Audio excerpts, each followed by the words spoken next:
So, hi, hello. My name is Sarai. I am 24 years old. I've been living in Jerusalem by myself for, I would say, like 6 years. And yeah, this is a beautiful view. I'm in love with this city. So, today I've been wanting to talk a little bit about my journey. So, I've been wanting to do this for such a long time, and I'm finally getting the courage to actually do it. So, shout out to me. And let's get started. Today, I'm going to be talking about a little bit about my journey as someone who's been healing from eating disorder and kind of like decided to live life and what it means for me as well. So, this video is going to talk a little bit about eating disorder. I'm not going to touch the subject as much because I know how triggering it could be. So, I'm just going to, pinpoint that like in general, and if it still be triggering for you, so please do not watch this video. I've been growing up in a house of like mainly like a girly girl house. I have four sisters and one brother, and we're very feminine, and we're very like taking care of ourselves and our skin and like our body and etc etc etc, all the beauty stuff, all the beauty style. I still love that, and it's part of my identity.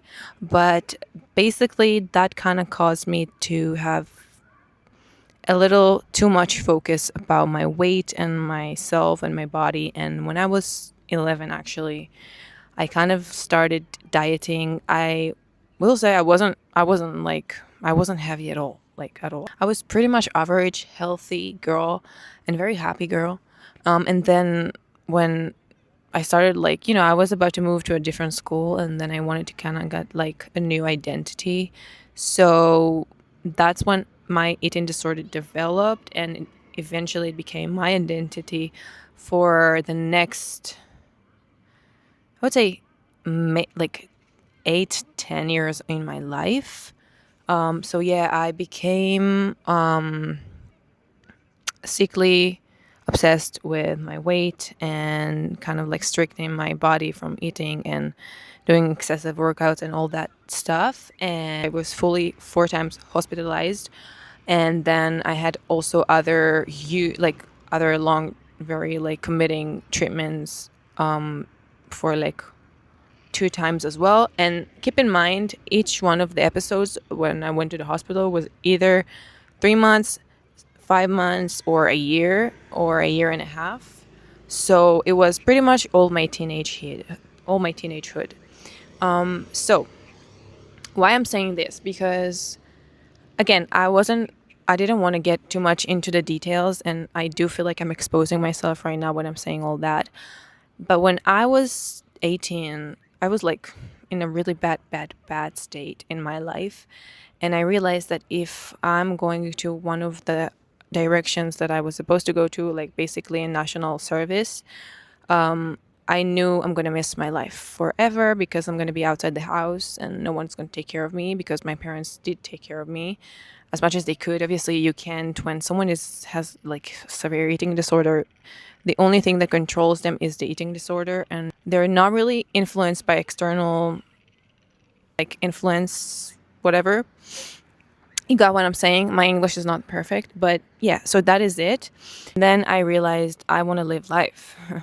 And it's funny because throughout my teenage years, I basically spent my time that I was supposed to spend the time in school. I spent it in hospital. I spent it on the hospitals and got a very like no not much of like skills and knowledge. שלום בסרטון? כן, שלום. תגידו שלום. שלום. זה לטיקטוק או ליוטיוב? זה ליוטיוב. אני אעקוב אחרייך, איך קוראים לך? אני אגיד לך אחר כך, רק אם תלך מהפרים. That was funny. I spent most of my years going to the hospital and not actually gaining some skills.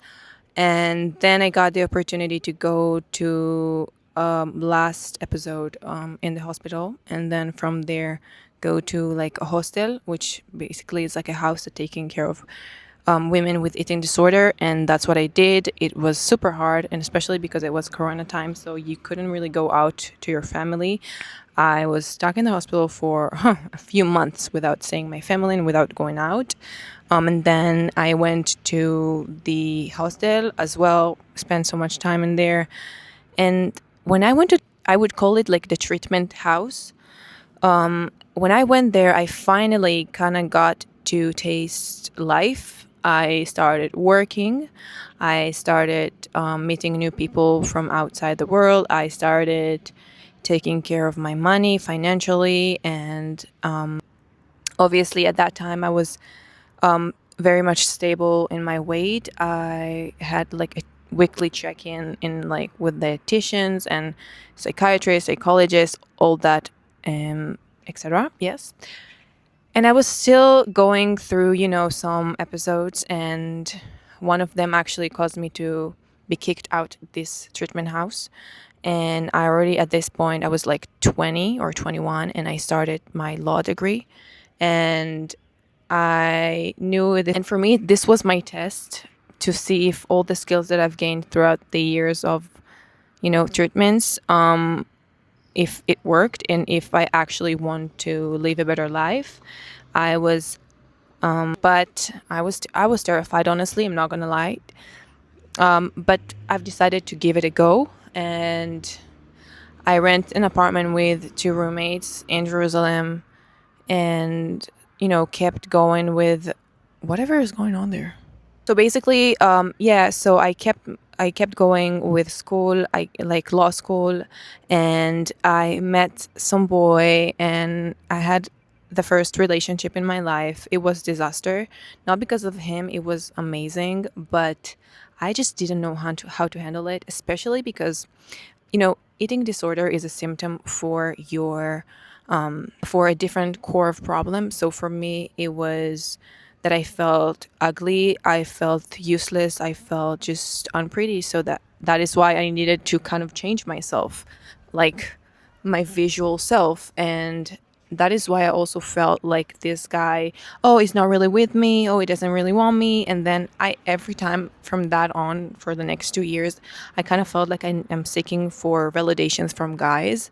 And I'm finally feeling like I'm in a different phase in my life right now. But God, please don't test me on that one. But yeah, I'm still growing. I'm still developing, and I just feel like the feeling of like wanting to live life is just getting more and more and more like the main purpose of mine. So after 3 years of law school, in the last year, I realized this is not what I want. I realized I've been trying to just be normal. That was my goal for the last like 6 years, since I went out of, eating disorder and like started the healing journey. I just wanted to be normal. I wanted to have a normal issues, a normal problem. The last year, I realized law school is a great opportunity to be normal, but it's just not what I want. And I realized I don't really care anymore about to be normal, because I just want to live the life that I want, and I want to listen to my own inner voice. And so I've started just writing down everything. Decided to just write on my notebook my small little visions about what I want. So I wanted to go to Bad Bunny's concert in Puerto Rico. Also wanted to move to New York. So I wrote down like flying to New York for the first time. Basically, things that are easy for you to achieve, because I didn't know what I want to do in my life, but I just knew what I don't want to do in my life. So I've decided to start from something. And what happened? I started achieving my little dreams and my little goals. So it started with me just purchasing a ticket to Puerto Rico with my friend. So I went to Puerto Rico. I had a huge, huge, huge fun there. It was a dream come true for me, and kind of like got me to want more, achieving from my list of goals, and kind of also got me the confidence to believe that I'm actually capable of doing that. And so that's how I kind of got on and on and on with that. So I'm planned a trip to New York. I went to New York, so I've started taking bachata classes. Apparently, I'm really bad at this because my coordination is a coordination of a mouse. All right, I have no coordination. So it was really difficult for me. After the first lesson, I just quit. And then I also wanted a remote job. So in the past 3 months, I developed app called Missit, and I'm still working on it. It's now an app store, so if you want to check it out, you're more than welcome. I will highly, highly, highly appreciate that. And yeah, so with that to say, I feel like I'm sort of being the main navigator in my life, of course, with help of God. I wanted to share this story with you guys, not only for you to kind of like be part of my journey and we can build a community here together. Main reason why I actually decided to share this video with you is because I want you to understand that if you're having any sort of situation in your life, you can change it. You can change it. And you know what's funny? If you would tell me when I was like 18, when I've decided to actually take care of my health and sacrifice some things and opportunities in my life just to get into the hospital for a year and then another 2 years in like the treatment house and all that, I never ever believed I could be like in the place I'm in today. Like I could not believe that. Having your own place, being healthy, enjoying food, enjoying life, having relationships, like a valued relationships. I'm talking about friends and family. I gained back my self-confidence in knowing that I can do so much, that I'm able to do so much, that I am able to have friends and enjoy life and what it has to offer, and so much more. And I'm telling you this because I want you to just start. Just start.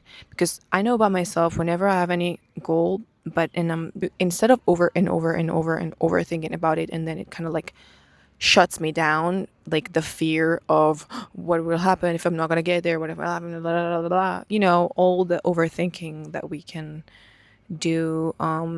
So good. Just start physically, shut down your head, and just do the first step and don't expect anything. I mean, it's really hard to not expect anything, but just don't expect success or failure because you will obviously experience both.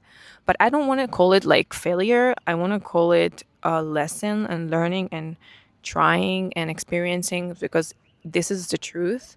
If I would look on any failure like it's the end of the world, I wouldn't get into the point where I'm at the moment. So don't think too much. Just roll with life, roll with the actions, all right? That's how you do it. I wanted to start a YouTube channel. I'm not going to be like, okay, now I'm starting a YouTube channel. I'm doing this, I'm doing that. No, no, no. Open the fucking camera, okay? Open the camera. Open your phone, all right? You don't need a mic. I just now bought this one. Very helpful, but you don't need it. And just open a camera, start talking, and you will gain the skills with going with the movement, okay? And that's what I'm still like. I'm really bad at like editing and all that right now, seriously. And I don't really know sometimes what to talk about as well. But I'm just not letting that stop me. And I opened the camera and I put on a cute outfit and got the mic and I just start talking and I will edit it. And whatever's going to come out will come out, you know what I'm saying? And I'll get just better and better and better. And then without noticing, oh my God, I have 50 videos on my YouTube channel. And oh my God, I have like 100,000 followers on my YouTube channel. Oh my God, like can't believe that. Like honestly, so many things in your life that you kind of like accomplished and like goals that you gained and like got success at, and you don't even appreciate that because you don't even notice it because life is going on. But you sometimes need to just stop and see, oh my God, I've done this and that. Well, what will stop me from getting to the next and accomplishing the next goal of mine? So yeah, this is it. So thank you so much for watching, and let me know if you like this video. I will obviously be able to make some more and get into details, but what I'm doing right now, because there are so many things on my menu right now, and I would love to share some with you. And so yeah, yalla bye.